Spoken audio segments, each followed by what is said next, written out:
இன்னொரு வாட்டி படினே. இன்னொரு வாட்டியா? ஏய் ஏய், ஏய், என்னடா திரும்ப முதல்ல இருந்தா? ஆமாண்ணே, முதல்ல இருந்துதான்.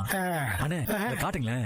அன்பு சின்ன தம்பின்னு இருக்குல்ல, அங்க இருந்து படிங்கண்ணே. ஏய் அட போப்பா, இந்த லெட்டர் படிப்பா. ஏதோ ஒரு விஷயம் இருக்குன்னு உனக்கு புரியலையா மாம்சு? ஆமா மாம்சு, அந்த அம்மு வரவே மாட்டா.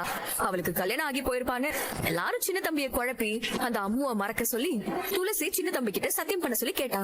அத நானே என் கண்ணால பார்த்தேன்.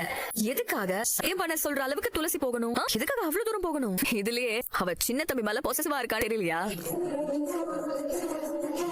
அதான் சின்ன தம்பி உஷாராகி அந்த அம்முவை தேடி அவன் கண்டுபிடிக்கிற வரைக்கும் சின்ன தம்பியே இப்போதைக்கு அம்மு பேர்ல லெட்டர் போடுறானோன்னு எனக்கு தோணுது.